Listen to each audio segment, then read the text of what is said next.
Olá, e aí, tudo bem com você? Eu espero que você esteja muito bem. Eu sou o João Cláudio Rufino, professor na Faculdade de Teologia e idealizador do Bíblia Play, uma escola de estudos bíblicos online. Seja muito bem-vindo a este canal que tem como objetivo apresentar de maneira profunda o texto bíblico. E se você está em busca de informação bíblica, o contexto cultural, histórico, línguas originais, você está no lugar certo.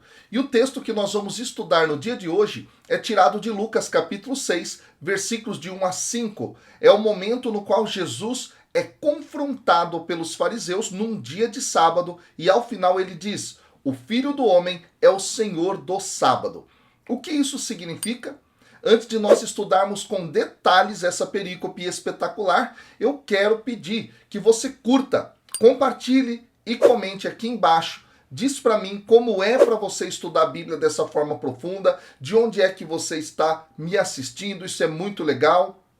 E eu quero saber como é para você, como é que esse texto ressoa no seu coração. Beleza? Então deixa aqui o seu comentário, porque ele ajuda a nós levarmos a palavra de Deus para todos os lugares. Além disso, não se esqueça de checar a sua inscrição aqui no nosso canal. E se você não é inscrito, se inscreva e ative o sininho para receber as notificações. Vamos à leitura do nosso texto. Num sábado, Jesus estava passando através das plantações de trigo. Seus discípulos arrancavam e comiam as espigas, debulhando-as com as mãos. Então, alguns fariseus disseram: "Por que fazeis o que não é permitido em dia de sábado?" Jesus respondeu-lhes: "Acaso vós não lestes o que Davi e seus companheiros fizeram quando estavam sentindo fome? Davi entrou na casa de Deus, pegou os pães oferecidos a Deus e os comeu, e ainda por cima os deu a seus companheiros. No entanto, só os sacerdotes podem comer desses pães." E Jesus acrescentou: "O Filho do Homem é Senhor também do sábado." Bom, pessoal, este é o primeiro de dois relatos no capítulo 6 em que Jesus reivindica a autoridade sobre o sábado. E essa sessão aqui essa sessão, tá? E depois dos versículos 6 a 11, elas mostram a prioridade das necessidades humanas sob observância religiosa. Essa passagem é também relatada lá em Mateus capítulo 12, versículos de 1 a 8, Marcos capítulo 2, versículos 23 a 27. Bom, depois que os fariseus viram os discípulos de Jesus colhendo, comendo grãos no sábado aqui, eles os acusaram de violar a lei. No entanto, Jesus vai apelar ao precedente estabelecido por Davi, lá em 1 Samuel 21, de 1 a 6, para mostrar justamente que os seus discípulos fizeram o que era permitido. E aí então é isso que o texto vai trabalhar. E no versículo 1 há a apresentação do ambiente desse conflito. E aí o texto já começa dizendo: Jesus estava passando num dia de sábado, né, por plantações de trigo. E aí o texto diz que os discípulos arrancavam, comiam as espigas, debulhando-as com as mãos. Aqui, pessoal, o autor já mostra qual é o dia desse conflito. Esse dia do conflito é justamente o sábado. E o que chama a atenção também é o fato de que esse termo sábado vai aparecer 3 vezes nesse texto. Aqui e depois nos versículos 2 e 6. A média é de um sábado para cada 2 versículos. É muita coisa isso. A localização temporal desse incidente, portanto, no sábado é enfática, estabelecendo desde o início aqui o ponto em questão. E aí, pessoal, é muito interessante. O ponto em questão não é o que os discípulos estão fazendo, talvez, mas quando eles estão fazendo. Por exemplo, o que os discípulos estão fazendo não seria considerado roubo. Exato, você já parou para pensar? Eles estão passando por plantações, estão pegando aquilo que ali está. Por que não é roubo? Porque em Deuteronômio, capítulo 23, versículo 25, permite a colheita do grão de uma outra pessoa, desde que você não fizesse isso com foice ou qualquer outro tipo de ferramenta. Essa lei, no Antigo Testamento, ela servia para assegurar que ninguém passasse fome. Lá em Êxodo 34, 21, obriga as pessoas a observar o sábado, mesmo durante a colheita. Mas os discípulos, eles não estão colhendo. Há uma distinção entre pegar com as mãos e colher com uma foice, segundo o texto de Deuteronômio 23, 25.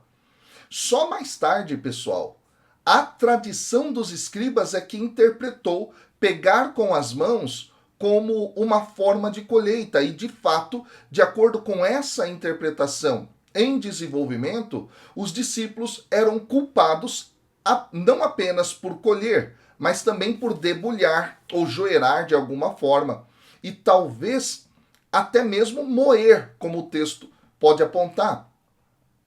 Portanto, ao questionar a legalidade das ações dos discípulos, esses fariseus estão trabalhando não tanto com a própria lei mosaica, em seus próprios termos, mas com a sua contínua elucidação por parte da tradição rabínica.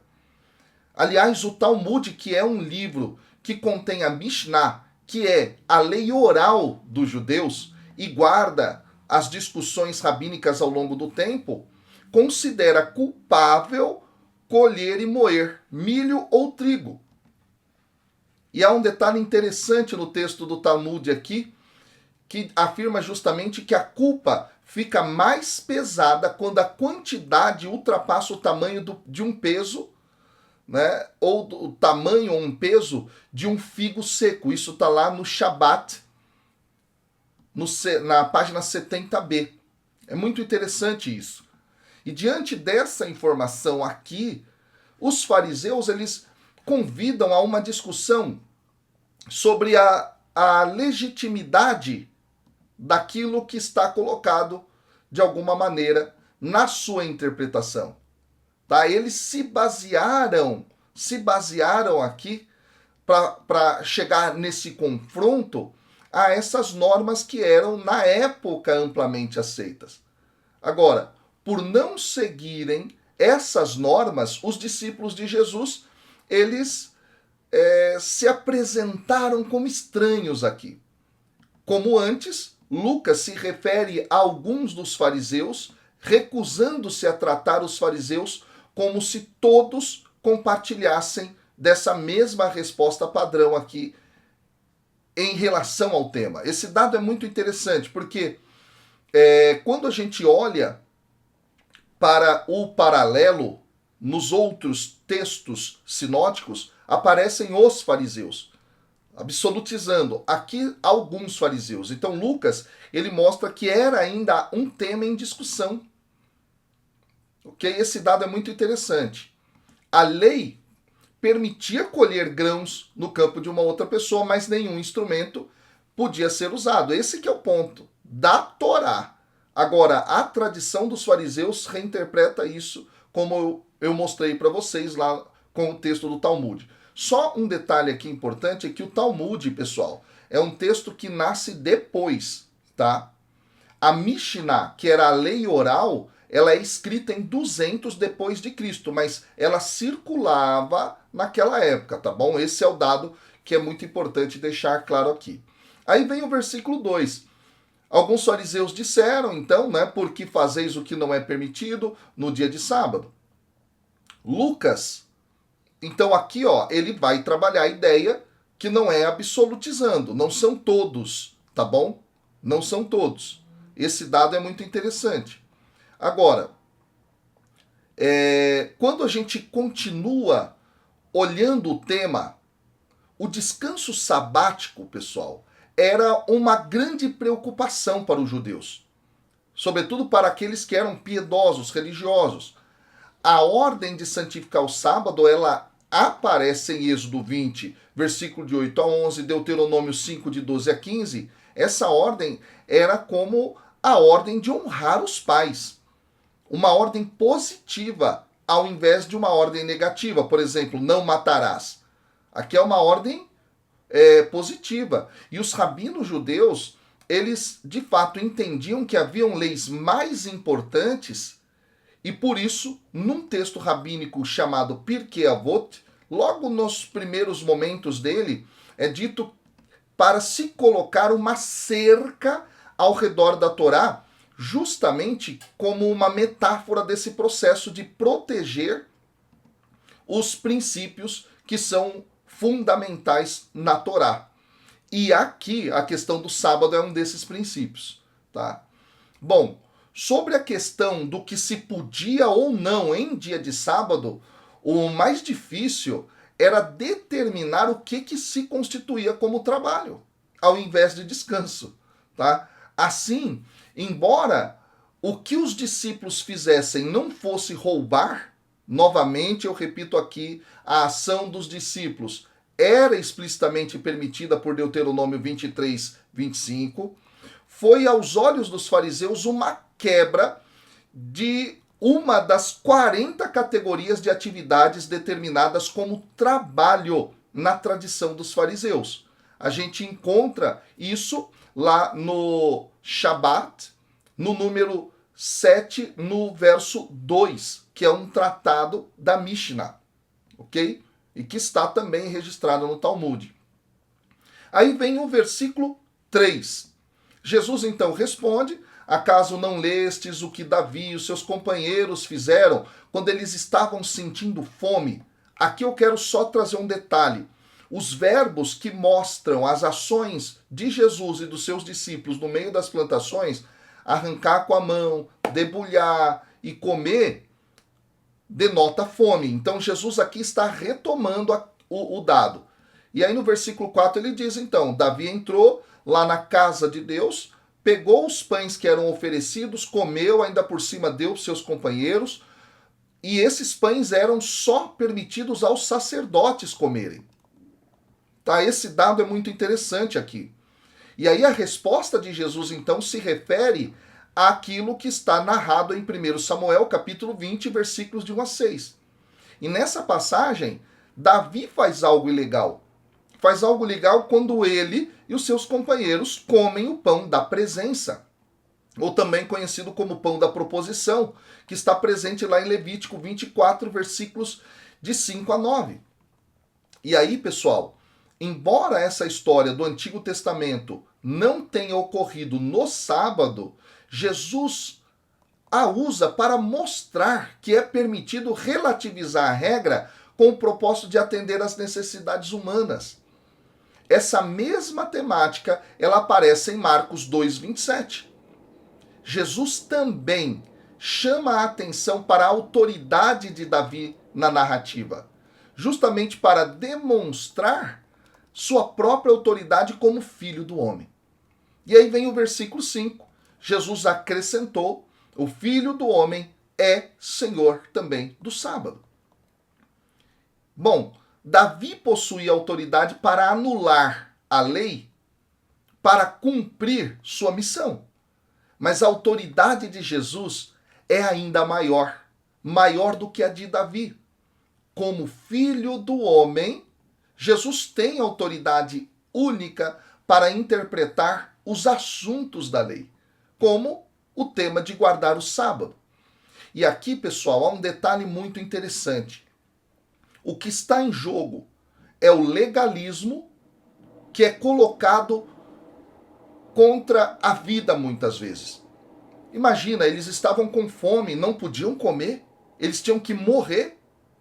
Muitas vezes, o que acontece é que nós cristãos estamos vivendo a nossa experiência religiosa como a experiência dos fariseus.